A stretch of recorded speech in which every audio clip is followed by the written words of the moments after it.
instruction, golf news, equipment, travel, interviews, course profiles, and more. Your weekly fix of all things golf is about to begin. It's the Flagstick Podcast with your hosts, Jeff Potter and Scott McLeod. All right, well, welcome to the Flagstick Podcast. I am your froggy host, Jeff Potter, and with me, as always, is Scott McLeod. And the Flagstick Podcast this week is brought to you by Cobra Golf's new King Tech X1 length irons, designed with a wide variety of handicaps. The King Tech X delivered the ultimate combination of performance, precision, power, and forgiveness in every swing. Find a local fitter today for better ball striking experience. Visit cobragolf.ca to learn more. Please check us out on social media networks, Instagram, X, TikTok, and Facebook. Please subscribe on Spotify, Audible, Amazon Music, and Apple Podcasts. We really encourage you to subscribe to our YouTube channel, which we've noticed you're doing. Like us and click the notification bell. Make sure you never miss a single episode or anything that we put up there because new stuff goes up all the time, and we don't want you to miss it. All right. Yes, I've been sick for the better part of, God, it seems like forever, but I think it's a couple of weeks. Yeah. My voice is still a little froggy. I have my honey tea. I think you need a new Tim Hortons cup, dude. That looks like it's been sitting in the display case at Tim Hortons under the hot sun for about 4 years. Look at the handle. Oh Lord. Look how shiny the handle is. It's the only two-tone. And look at the cup. That's weird. Isn't that something else? So there you go. I'm not buying one. No, so here's the thing. I'm concerned what kind of chemicals or anything. I don't know. Tim Hortons. Yeah. I love you. Send me a cup. There you go. Okay. Send me a cup. Other podcasts do this. I handle this cup. I drink this cup. We talk about Tim Hortons. I'd love to put a little Tim Hortons logo in the corner of the podcast here, but I'd love to have a Tim Hortons mug. I'm not buying one. What year did you get that? Like 1982 or something? No, I don't think it'd be that far back. I don't think I was drinking coffee in 1982, but I'm betting you were. I don't know. Maybe I was. I don't know. I was 12, so probably. Knowing you, I don't know. I was doing a lot of other things at 12 years old I probably shouldn't have been doing, but hey, now. Yeah. All right. What do we got going on? We're back. So yes. What do we got going on this week? So we've had a little time off, so we've got a little bit of catching up to do on what's going on in the world of golf. In our world of golf, I will say, not the world, but our world of golf. Some college and amateur stuff, some pro stuff.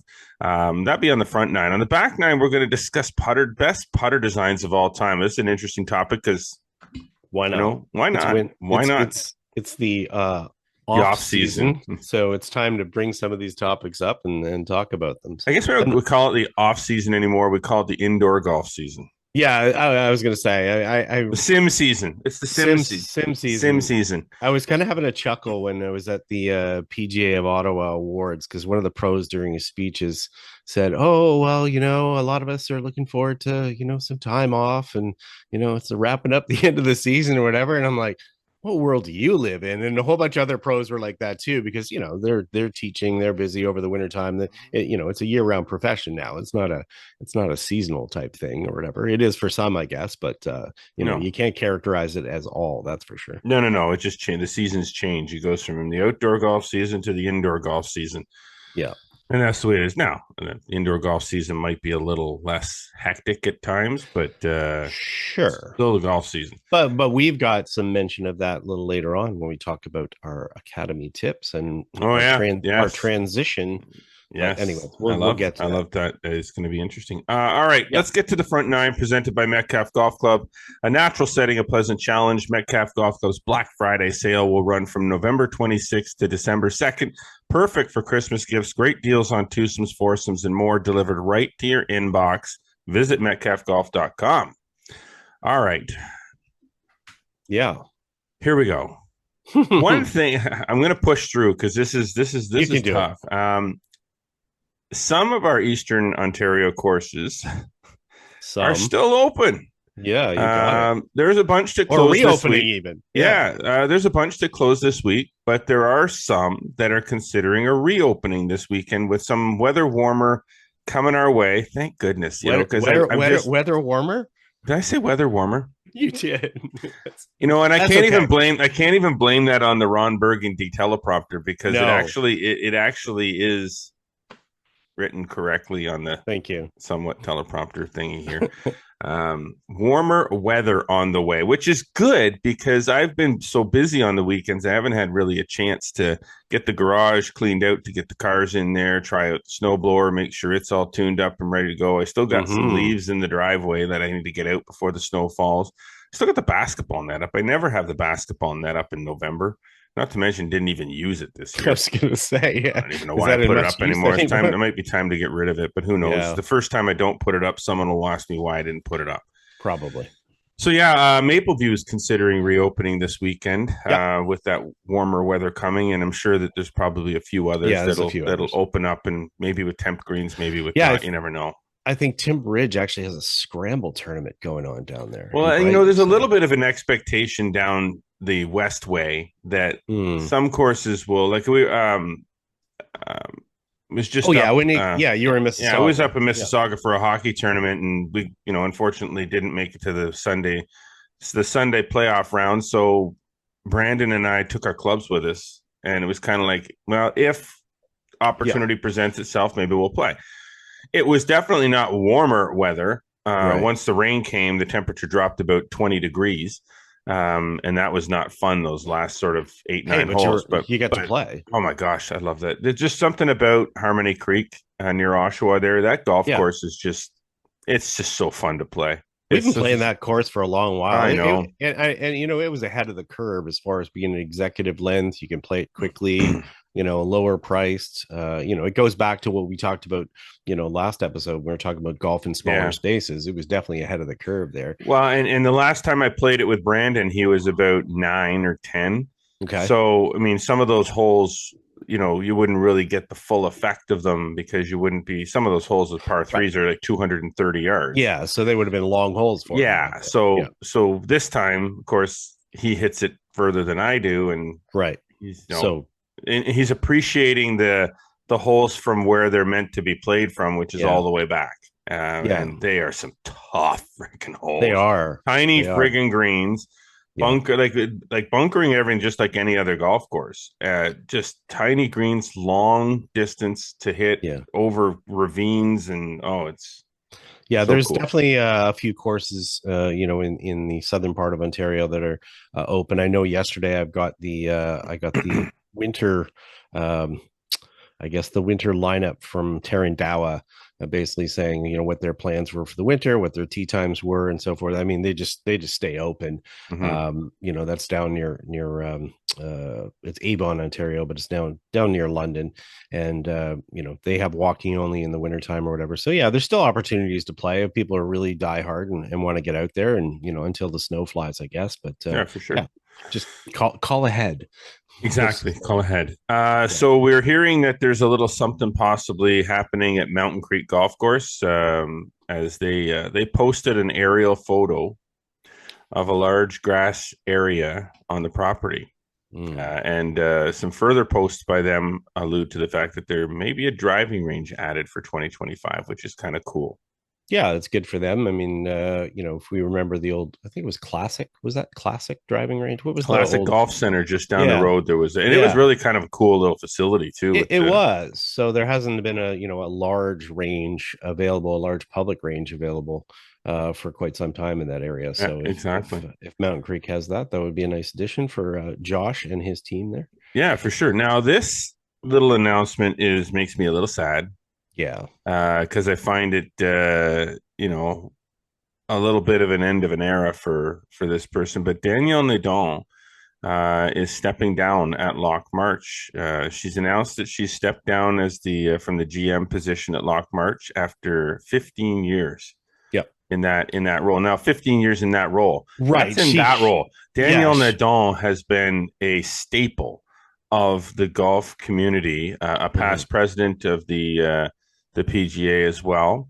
Yeah, multiple time award winner, and she started her first run at Loch March in 1987. Yeah, and she's a long time pro, and she says she's going to continue her passion for teaching golf. We don't have any details of that yet, where that's going to be, but for her, Yeah, she's had a great career, and obviously it's still going to continue, just not in the GM role at Lockmarch.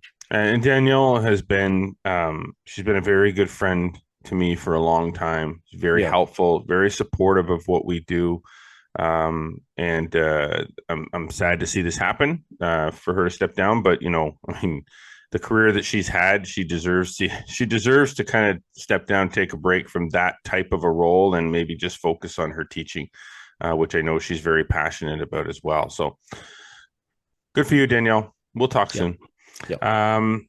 What else we got going on here? The Ottawa collegiate athletes, or Ottawa area collegiate athletes, are having some success in the U.S.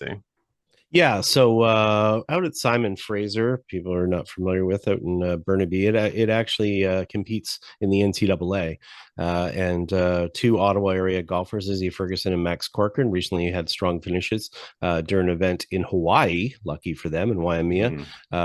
Izzy finished T9 while Max shot 69-68 to tie for 13th. So good stuff from them to kind of end up the season. I should mention as well, and I don't have this in the notes, but if you go onto flagstick.com, we actually have news of some of the college signings. The fall signing period started on the 13th. And just a quick mention for a couple of athletes, Avery Nordman and Rowan McDonald, both from the National Capital Region, who both signed. Avery is going to Longwood, and Rowan is headed to Northern Colorado. But we have a wrap up and a lot of posts on the various Canadian athletes that have signed. There's a lot of them, but you can see that all at flagstick.com. There you go. Now there's some more information, obviously, regarding Canadians that recently dominated at the Elite Invitational in Ponte Vedra, Florida. Yeah. So a lot of players are down there from the national team, and Clara Ding, who actually was the youngest player in the field, she doesn't even graduate high school until 2029. So she took the win at the Elite Invitational, and great event there. And the Canadians actually finished. They took the top 6 spots on the girls' side, which is unbelievable. And then, but that included a few other players, Michelle Zing, Nobel Park, Anna Huang, and Sophie Burgot, who's a member at Royal Ottawa. She shared 4th, and Clary Lynn was kind of right there as well. And then on the boys' side, Yager Payne and Emile Lebrun tied for 3rd. So nice showing there, and continued fine showings for some of those juniors. Yeah. And then quickly, I'll mention this one easily, and then you can do the next one. Spirit International, an event that's held down in Texas. It's been going for a number of years now. It's a 4-ball event over 54 holes, and Team Canada, I think they're tied for 4th after the opening round combined.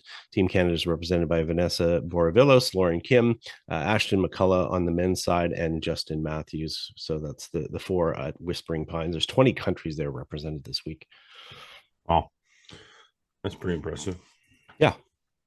Now this next one, actually, I did recently have a conversation with Jody Jenkins, who is looks after the World Long Drive Tour event that is held the Endless Summer. Yeah. In Belleville. It's an event that is starting and growing.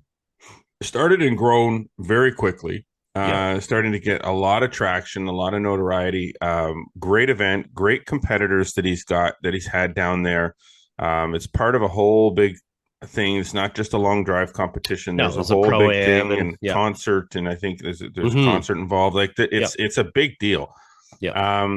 So now it's the 4th edition of this event will be held again at Trillium Wood Golf Course, June 13th to the 15th, with men's and women's divisions confirmed. Jody has basically promised an announcement on another division of competition as part of that weekend to come. I can say that I've spoken to Jody this week, and he reached out about us getting involved. And I told him that yes, we would entertain some thoughts and ideas of how we can get involved a little bit more, give some tickets away, things like that. So we'll probably have some level of announcement as to what our involvement in that will be. at a later date. But yeah, excited to see that event continue. As I told Jody, it's been exciting to watch him grow the event at the pace that it has grown. It's turned into something really special. And it's fun. I've attended down there, and they hit under the lights for the finals, and the energy during the week is pretty cool. So so I'm looking forward to being involved. Okay. What else we got? Man, there's a long list of stuff to get to here. Eh? Like this is what happens when you take a week off. Well, yeah, take a week off the show. Obviously, we had to report this stuff, so there's no time off. Yeah. Silver for Canada in Argentina. Yeah. Do you want to talk about that? Yeah, so the Juan Carlos Talahide Cup's a large amateur event that's held in Argentina every year. Canada has been a consistent, competitor in this. We've done quite well over the years, including a win. But individually, Antoine Jasmine tied for 5th this year, and Braxton Kuntz tied for 8th. And as a team, they earned the silver medal for 2nd place. They were just 4 strokes back of the winners, Team Colombia. There you go. Wow. Canadians at the Asian Tour Q School, Stage 1 Asian Tour Qualifying School, Section C was last week in California, and 3 Canadians were in the field, and actually more in the field. Sorry, but there were 3 advanced. 3 advanced. Okay. Yeah. So we had Max Sekulik, Ty Campbell, and Bryce Barker. All advanced. That's an Asian Tour Q School. That is so, and that's the thing. There's tours. There isn't just the PGA Tour, the Corn Ferry Tour. There's all kinds of other sub tours, we'll call them, or smaller tours that they still have Q schools. Asian Tours, one of them. European Challenge Tours, another one. Like there's all kinds of. So there's a lot of Canadians that bounce that are on some of these other tours that we tend to try to make sure that you're brought up to speed on what those players are doing. They're not exactly mainstream, so unless you're hearing about them here, you're probably not hearing about them too many other places. So unless you're from their hometown or something. No, so that's it. That's why you go to flagstick.com. It's kind of like the for golf information, it's like the Ocho. It is, especially in Canada too. And I mean, no disrespect to other organizations, but a lot of them, just don't pay attention to this stuff. We dive a little bit deeper into it.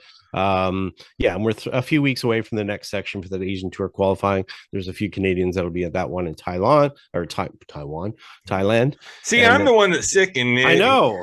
My brain's not working. And I should mention as well, because my brain was trying to think overtime. Illyrian Zani, who's lives out in Vancouver, plays under the Albanian flag, and there's a reason why, and people can look up his name and stories.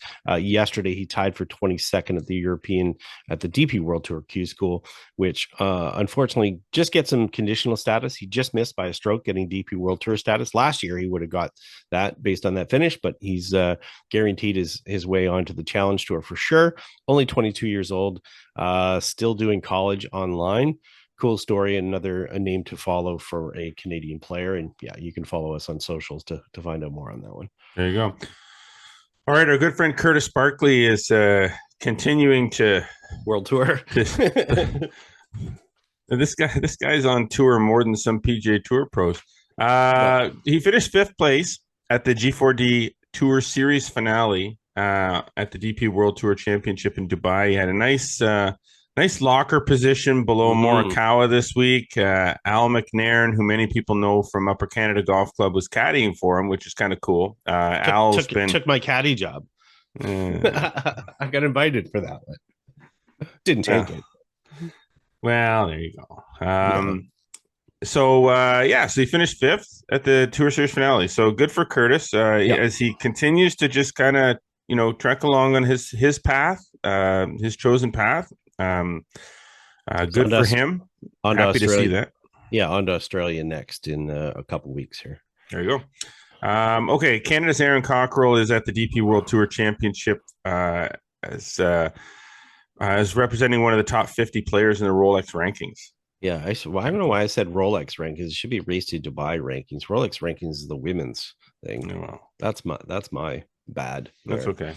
Yeah, so I think he was 47. Ron Burgundy did that one. Yeah, he's 40. Well, not your fault. I wrote it. Yeah, I think he was 47th going into it. So hopefully he finishes up the season strong.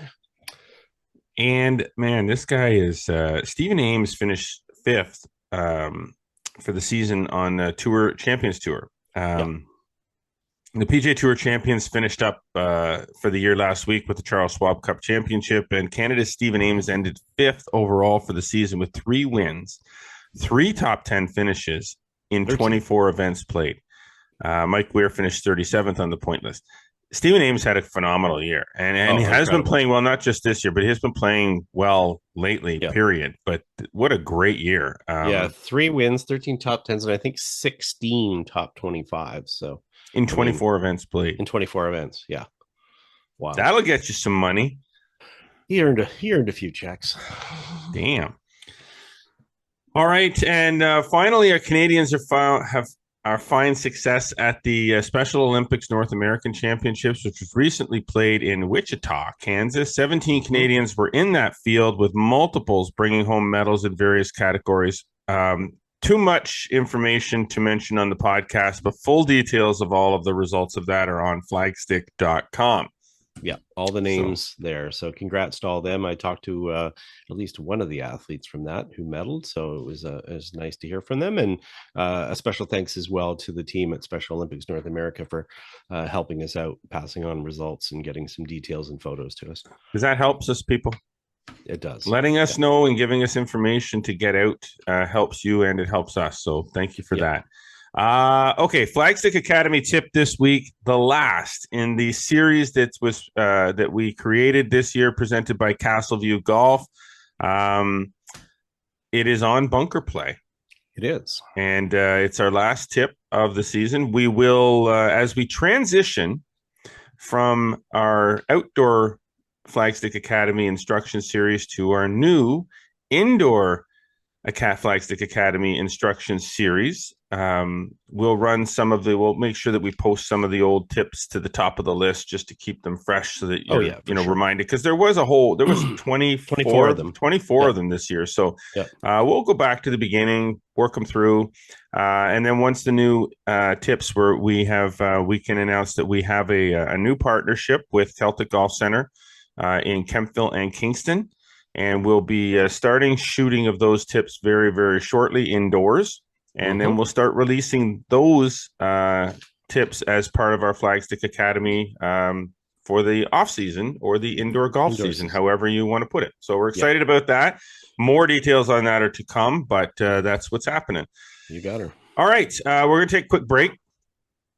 And when we come back, we're going to talk about putters. Our favorite putters, best putters of all time, in our own opinion. And of course, we'll always welcome your thoughts on what we talk about anytime you want. So stay with us. We will be right back here on the Flagstick podcast with Jeff Botter and Scott McLeod. Cobra Golf's new King Tech X, and King Tech X1 length irons, designed for a wide variety of handicaps. The King Tech and Tech X irons deliver the ultimate combination of performance, precision, power, and forgiveness in every swing. Find a local fitter today for a better ball striking experience. Visit cobragolf.ca to learn more. All right, everybody, welcome back to the Flagstick podcast with Jeff Botter and Scott McLeod. We are on to our back nine, presented this week by Falcon Ridge Golf Course. Another outdoor season might have come to a close for most people, but that doesn't mean that golf season is over. That does mean that another indoor golf season has begun, specifically at Falcon Ridge Golf Course, featuring 4 state-of-the-art TrackMan sims. There are over 350 golf courses to choose from, including many PGA Tour courses. They also have beverages, light food available, and are open and ready to extend the golf season well into the spring. Visit falconridgegolf.ca for more information or to book a tee time. Did you book your tee time yet? No, no, not yet. No, I'll get to doing some indoor golf. I'm pretty sure of it this year, but not yet. Yeah, I'm just getting over. I just finished what probably was my last outdoor round of golf. Right. Of the season, and it was memorable for so many reasons. But need a rest. But I need a break. Gotcha. All right. Fair enough. Now we recently posted 5 putters that you can buy for under $250 on flagstick.com, which kind of got to thinking about some of the best putter designs of all time. So a list was compiled just based on our own opinions, nothing more, and those commonly shared online with a look to the future. So we kind of broken it down here into classic versus not classic versus, but classic and modern putter designs with the potential to maybe be added to the all-time list. So let's get started on this, because there are some when you think about iconic all-time putter designs, there are some that are like hands down, how does this not, this has to be on the list. Like there were the easy ones. Yeah, but this is going to be a funny one depending on our audience, because a lot of people that if they're diehard equipment geeks, they'll know. But if they're new to the game or newer to they'll have no idea what we're talking about. They'll have no idea. So, Google this stuff if and go look it up, and when we get to the modern putters that have the potential to be added to an all-time list, they'll probably be more familiar with those. But well, the funny part was I was looking at when we're going through the list, and I'm looking at the whole list, and I'm thinking that how many of these putters have I actually owned and played? And I mean, honestly, like in the classic top 11 or the 11 putters that are here, probably 10 of them. Wow. Maybe nine, but definitely 9 of them. But like I had a lot of these putters. That shows you changed your putter too much. I did initially. I did. Now I'm kind of like stuck on. I was stuck on one putter for a long time. Okay. Anyway. All right. So not in any particular top. No. There's no order here. No order here. Just but this one has to be the go. There's 2 on this list that to me that are the go-tos. There's a few go-tos. Okay, that has to be on the list. The Wilson 8802 blade putter. It comes to mind, like if you're thinking, okay, I'm thinking of all these putters, a putter that was around, has been around forever, and the design. The unique thing about the 8802 is that the design and shape of this putter is still in existence today. Like maybe I think the 8802 you could probably still get one. I think that's almost consistent within a lot of these. The looks and the styles of them have become iconic in themselves within other brands from a design perspective, and we may not see as many of this style of putter, a blade style putter.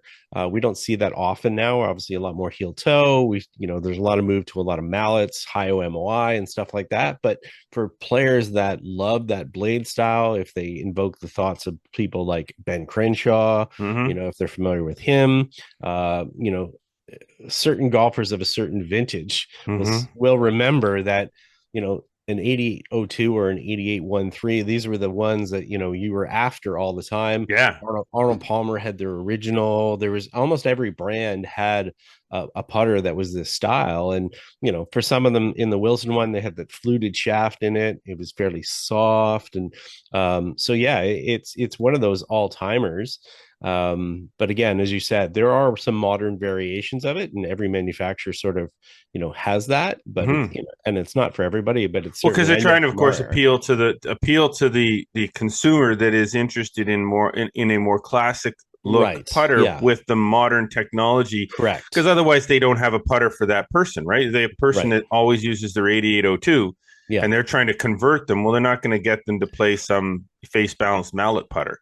So they've got to have something that's similar that gives them that sort of, maybe with an insert, or instead of carbon steel, that it's a milled version of it. Exactly. But, there's definitely variations of it, and it's definitely one of the top ones of all time. Okay, so another iconic putter, and this one was probably technologically speaking, it was ahead of its time, well ahead of its time, and everybody had to have one, and that's the Ram Zebra putter.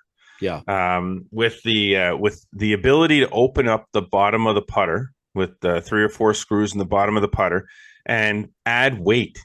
to the bottom of the putter and then put the bottom back on. So, because a lot of people back in the day, when they wanted their putter to be a bit heavier, they would go and get themselves a Chunk roll of of lead tape and Yeah. and you'd see this just loaded up. You'd see it Yeah. on people's irons too when they were trying to get the more weight out to the toe or more weight at the bottom. You'd see all this pounds of lead tape on the back of their equipment to try to get the weight of the club up. But in Yeah. putters, people would do that, and Yeah. then Ram came out with the ability to change the weight of the putter by Yeah. adding weights in the bottom. Yeah, and it had multiple things that have become a lot more common. Obviously, it was a mallet style putter. The zebra portion of it came from the alignment lines that were on the top, the black and white alignment lines, which weren't super common at the time. No. And now it's you don't see many putters without some sort of alignment system on the top. So we're talking a putter here that guys like Ray Floyd, and again, people will hear these names, and if you're 25-year-olds, you're going, who's that dusty old guy or whatever. But this was a putter that was very common. Tom Watson, there was tons of players that made use of this putter, and it definitely started it was one of the ones that started kind of that mallet trend. And as you said, the adjustable weighting, the alignment system, the higher MOI mallet system, it was ahead of its time. Well ahead, because you see the adjustable weighting now is like having the actual 5 gram or 2 gram or 3 gram weight, and you actually just thread them into the bottom of the putter, take the old ones out, put the new ones in. So think about that. The Ram Zebra was circa what? Oh, in 1980s. I mean, so 1980s, late 70s, and then into the 90s. So so yeah, it kind of dominated for probably like 20 years. And now it's back under a different ownership or whatever. You can get a more modern version of the Ram putter, but at the time, the original one certainly set a tone for other putters to come. Okay, so another one on this list, Ray Cook putters. Yes, I had a Ray Cook putter. Yep, the old mallet. I had I think it was the M1. I'm thinking M1. The M1. It was sort of a half mallet. Yep. So and even the one it had loft. I think the dang thing had loft on it. It looked like a freaking hybrid. And even the version you had would have been still a more modern version, because they first came out. They were an aluminum headed putter. They first came out in the kind of 1960s.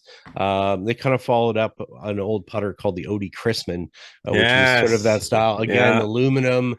And as you said, kind of a half mallet, but they had some neat things. They had an alignment line that was cut in the top. They also had some alignment lines that were cut from face back to the back of the putter if you wanted. Those were different options.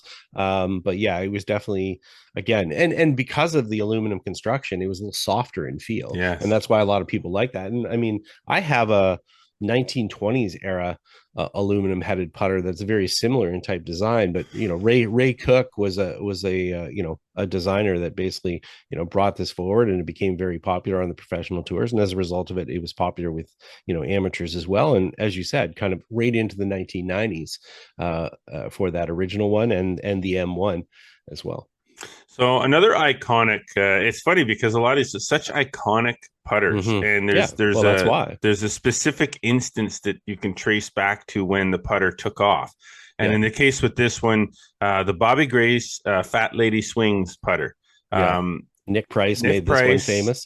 Made this one famous, and it took off. And it was a softer metal, a softer metal. I don't know. I don't think it was aluminum though. It was like it was a car. I don't know I think it was aluminum actually, or it could have been a carbon steel. I'd have to look into that, but obviously it was milled in the face. Bobby Grace was a putter collector, a guy from down in Florida way, started designing putters, milling putters, and this is kind of the early trend of kind of those milled putters. And this mallet got in the hands of Nick Price, who played well with it, and it set off a craze. And as at retail at the time, and hey, putters are like golf shafts and clubs, but putters are they're very much like they're just become these little hot prospects where all of a sudden one player does well, and then next thing a whole bunch of other players, whether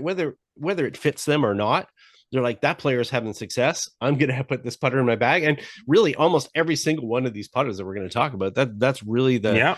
the core of their success and why they become popular. And some of them, kind of rise up and stay. Some of them sort of rise up and fizzle out, right? They get a little too close to the sun and they become, everybody goes, oh, I want to be the one that has that. And other ones like, I don't want to be the one with everybody's got that putter. Yeah. But yeah, the fat lady swings. And, there was multiple putters based on that one after, but yeah, that one was a craze for a while. I mean, you could not buy enough of them, and selling them at retail was insane because people were just, I need it. And yeah, but of course at that time, putters were sub $200, so a different world. Exactly. Okay, the McGregor Response ZT. Now this is one I did not have. Yeah. The first four I did have. Yeah. I had one. I actually had an 8813 too. So did you? Yeah, I did. Very Yeah. briefly, it was in my collection because I used to have my big putter collection, right? Right. Yeah. Which I got rid of, regretfully a little bit now, but I had those first four putters were on that list, as well as the 6th, the 7th, the 8th, the 9th, the 10th, and the 11th on this list were all on my wall too. This one I did not have. I did not have a McGregor. The ZT was it rose to fame with Jack Nicklaus using it in the 86 Masters. It was this oversized putter. Clay Long had designed it, and it seemed a little ridiculous at the time. Nobody had seen a basically heel toe putter that was super large, and Nicklaus put it in his bag, and before you know it, McGregor had sold 600,000 of these. The orders were insane. It sort of buoyed the company for a while, and this is what they became known for. And a lot of people were kind of put them in the bag, and then there was a bunch of other companies, even Slotline, and every other company was following, trying to have these oversized putters to kind of match up, not realizing what they were doing was not only creating something that was more prominent, but something that was a little bit more stable. And of course, if you have Nicklaus win the Masters at age 46, then it's obviously going to trigger a response, and it certainly did. Yeah, there you go. Okay, another iconic one, obviously the Acushnet Bullseye putter. Classic. I think there's still I still do have this one downstairs. I didn't get rid of it. Yeah. Which is weird.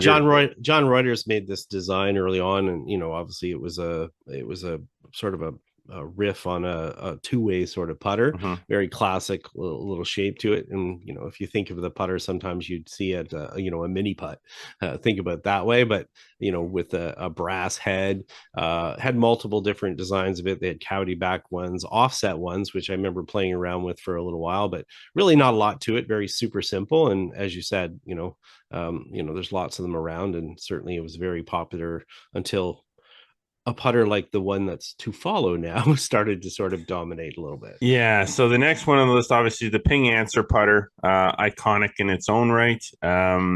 This is the putter that I think all other putters that mimic this sort of shape have followed. Even the most expensive putters today, if you look at the design of them, the design comes from the Ping Answer putter. This was what initially sort of changed the design characteristics of the putter from the Acushnet Bullseyes and the 8802s to this was still a blade. They call it a blade style putter, but not old school blade.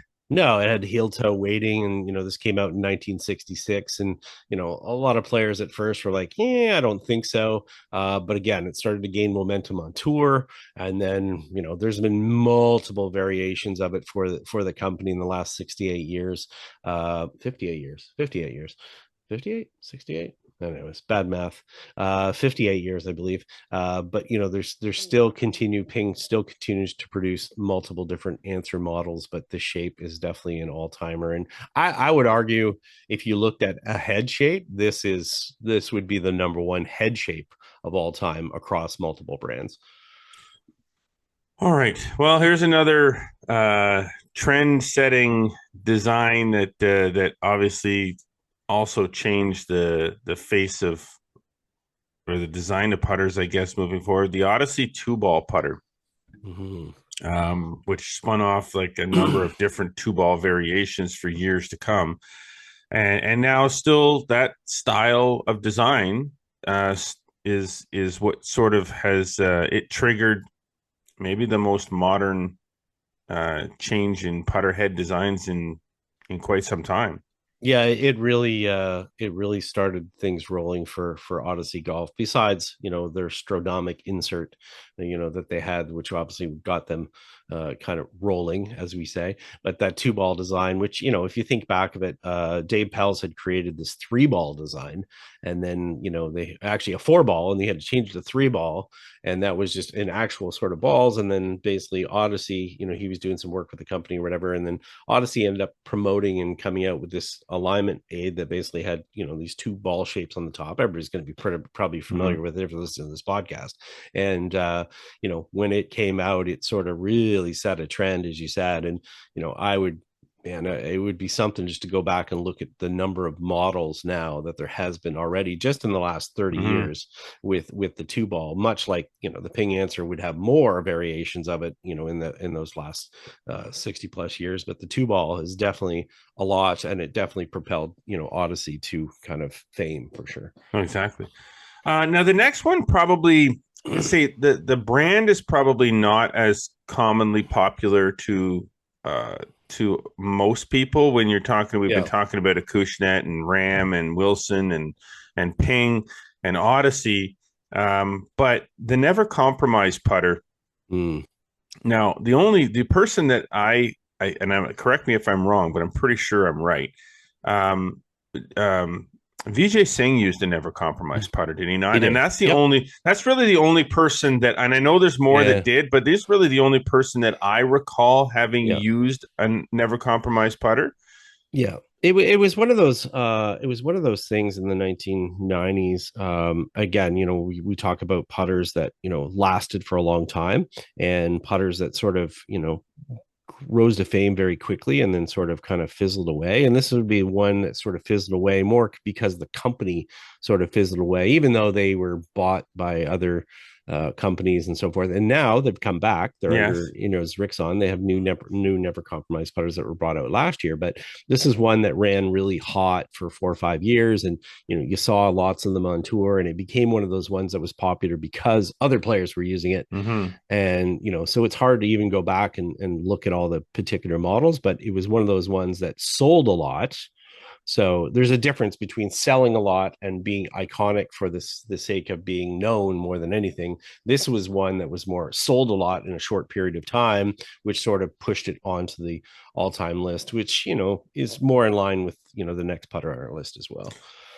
So the next putter on the list is the Seymour blade putter. And obviously what made this one unique was a different type of alignment aid. Whereas other putters had focused on the alignment aids that help you align the face of the putter with the ball and the cup and the line you were putting on, the Seymour putters had an alignment aid on the top of the putter that allowed you to align the shaft of the putter inside the 2 lines there was a little red oval and 2 white lines on the outside. Once the putter shaft was aligned so you could no longer see the red dot in the middle, then you knew you had, or you figured you had, the putter aligned properly and you could make your stroke. It was a center shafted putter, obviously, to be able to do there was no offset to the putter shaft.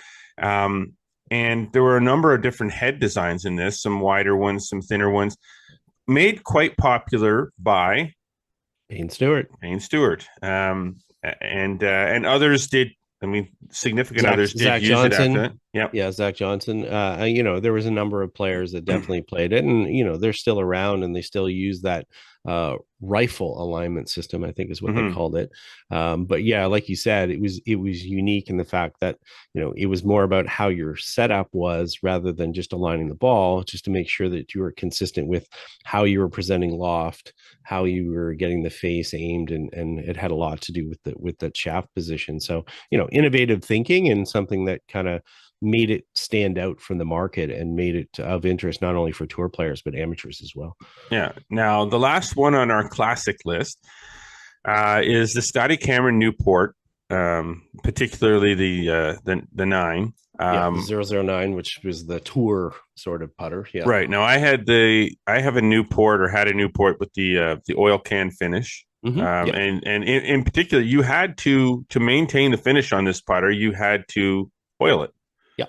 Otherwise it would rust very easily and change color. And Yeah, because it was unfinished. It was a raw carbon steel putter. again, similar the Newport's design. We talked about how the Ping Answer putter sort of spearheaded the design of many putters. The Newport putter very much had that Ping look. Different metal materials that they used and handcrafted stuff like Scotty Cameron is very well known for how he makes his putters. Yeah, milled carbon steel as opposed to cast, which was how Ping had made theirs. So yeah, it sort of upped the game within that same design.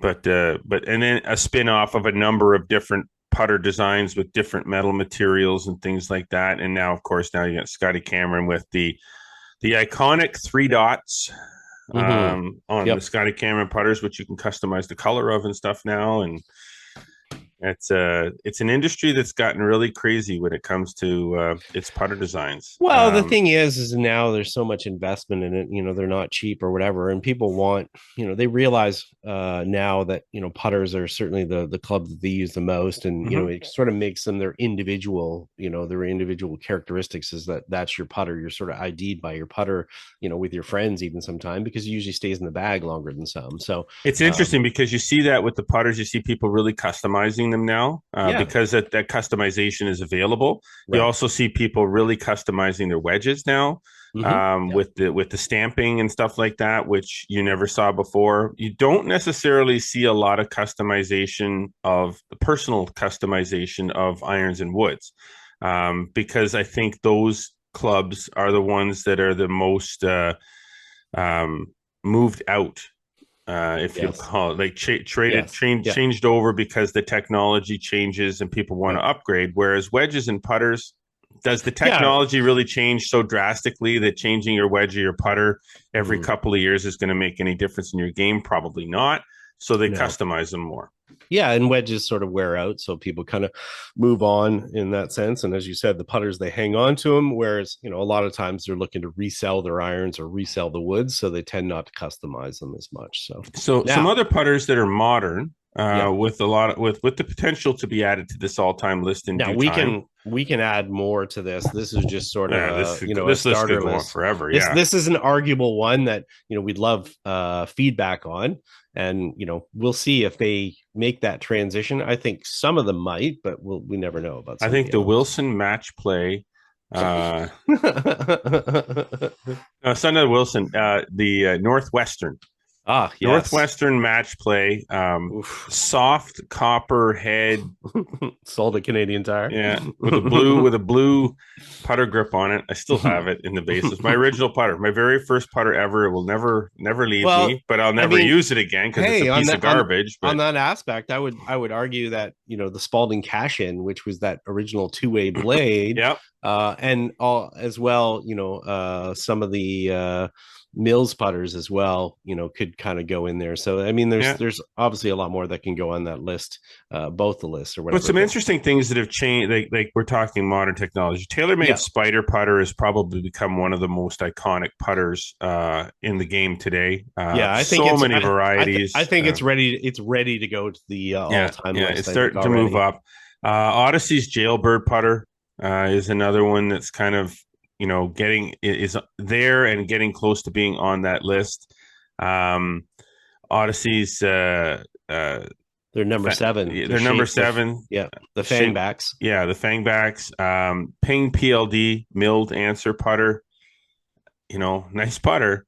Scotty Cameron Phantom models. So that's their mallets now. I had one that was, oh my gosh, what the heck? You had the Futura. The Futura, man. Yeah. I don't have it anymore, but my goodness, that thing was distinctive. Very distinctive. I also had a Big Ben putter by Bettinardi. Bettinardi. Yeah, and Bettinardi's awesome putter. Yeah, Bettinardi's got some models as well that will be considered classics at some time. Some of their models. So we're also talking now Cobra King 3D. 3D printed irons we're talking about now. 3D printed putters. Yeah, I mean, this is the way things are going. I mean, it won't surprise me if more putters come out in the next year or so that are 3D printed putters. There'll be lots. It'll be the days of everything being molds and Cast or casts forged. and stuff like that. Like that's going to go bye because you can 3D print these things and you can change the design, simply save on the mold, save on the cast. Like, even rolls another one. They've got a number of different models, and they've certainly been very popular. So there's ones within that I think will potentially. And again, this takes time for it to happen. And some of them have done it in a quick period of time. That TaylorMade Spider, for an example, which as I said, could almost be put onto that classic list so far. But you look at the height of something like that Odyssey Jailbird after Wyndham Clark wins and Ricky Fowler, and all of a sudden, boom, there's going to be a lot more models of that.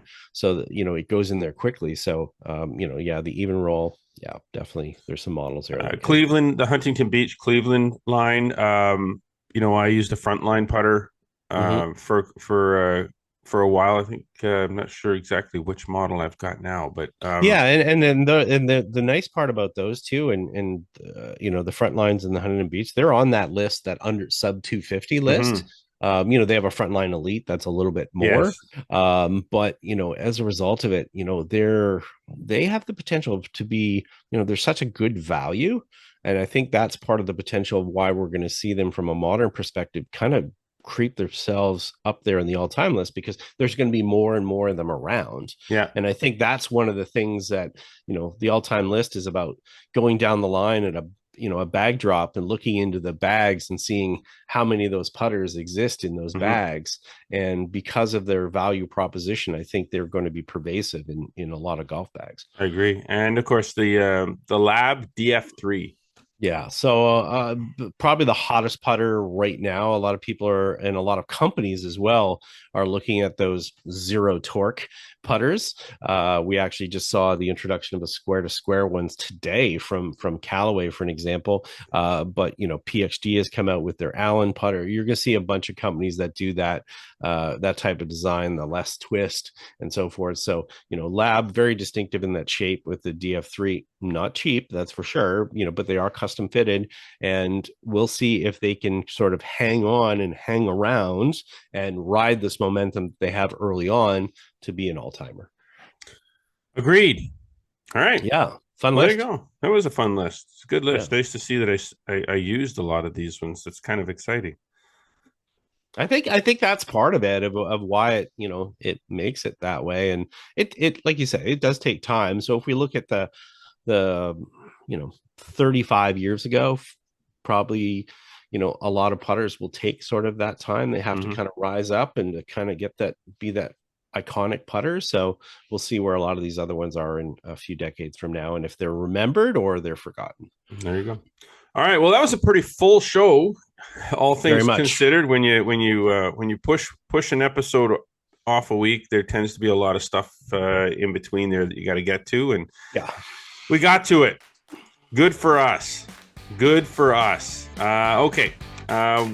Obviously, we'll be back again next week with another show. But for this week, thanks to all our sponsors: Metcalf Golf Club, Falcon Ridge Golf Club, and our presenting sponsor this week, Cobra Golf, and the new King Tech X1 length irons designed with a wide variety of handicaps. The King Tech and Tech X irons deliver the ultimate combination of performance, precision, power, and forgiveness in every swing. Find a local fitter today for a better ball striking experience. Visit cobragolf.ca to learn more. Of course, we hope that you've been enjoying and hearing and watching us this week, me bumbling through with my froggy voice. Be sure to follow us across all social media networks, including Instagram, X, Facebook, and TikTok. And subscribe on Spotify, Audible, Amazon Music, Apple Podcasts. And do not forget our YouTube channel. Please don't forget it. Like us, click the notification bell, make sure that you never miss a single episode. Or anything else for that matter. Get over to flagstick.com for more amazing golf content delivered every single day, and be sure to subscribe to our newsletter, the Flagstick Digest newsletter. Make sure you get all this information delivered directly to your inbox 3 days a week. And obviously, reminder, the Flagstick Academy will be returning with some fresh new indoor golf instruction presented by our new sponsor for that, Celtic Golf Center. And thank you to the Castleview Golf Club for being our presenting sponsor of the Flagstick Academy all season long. Looking forward to doing some more tips with them possibly next year. But until then, I appreciate you always tuning in. Until next week, I am Jeff Botter. I'm Scott McLeod. Always remember, go for the stick.